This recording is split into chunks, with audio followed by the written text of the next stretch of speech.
Un jaguar est entré dans l'enclos des cochons pendant la nuit. Les cochons ont couru en criant de peur. Mais une truie était enceinte et très lourde. Elle ne pouvait pas courir. Elle est restée seule face à la mort. Elle a supplié le jaguar en pleurant. « S'il vous plaît, monsieur Jaguar, je suis enceinte. » Le jaguar s'est approché.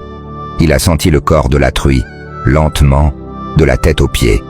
Puis il a parlé d'une voix douce qui faisait peur. « Tu as de la chance. J'aime les petits. Je vais te laisser vivre. Mais quand tes bébés vont naître, je veux tous les manger. » Et il est parti. Mais chaque après-midi, il revenait.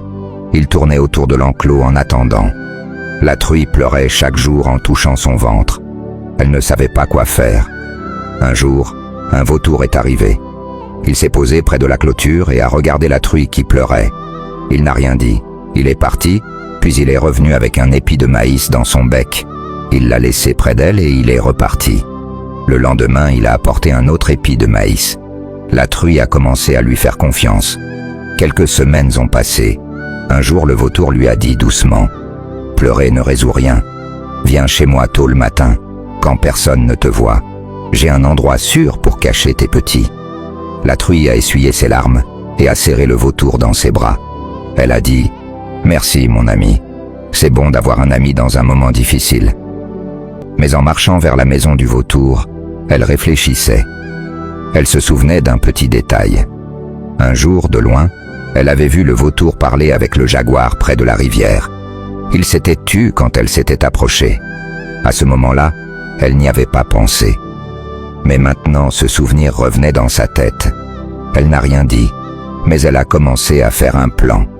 Quand les douleurs de l'accouchement ont commencé, elle est allée chez le vautour comme ils avaient prévu.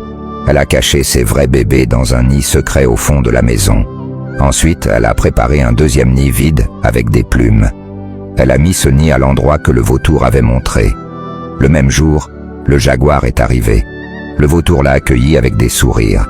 Il lui a montré où la truie se reposait.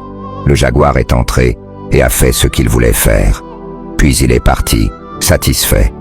Quand ils sont revenus, le vautour a détruit le nid et a dit « Oh non, les petits ne sont plus là. Le jaguar les a sûrement mangés. » La truie est restée calme et silencieuse. Le vautour était surpris. Il a demandé « Pourquoi tu ne pleures pas ?» La truie l'a regardé calmement et a dit « Traître, tu crois vraiment que j'allais faire confiance à l'ami de mon ennemi ? J'ai changé les nids. Mes bébés sont en sécurité. » Puis elle a dit « Mais dis-moi, pourquoi il n'y a pas tes petits dans ce nid que tu disais sûr ?» Le vautour a regardé le nid pour la première fois. Avec le sang, il y avait aussi des plumes, les plumes de ses propres petits. Il est tombé à genoux. Il a compris le goût amer de la trahison qu'il avait lui-même préparée. Cette histoire nous apprend une chose. Dans la vie, certaines personnes font semblant d'être tes amis, mais elles sont du côté de ton ennemi. Celui qui veut plaire à tout le monde n'est fidèle à personne. L'ami de ton ennemi te trahira toujours quand le moment sera important. Ouvre bien les yeux et partage cette histoire car certaines personnes ont besoin d'entendre cette leçon.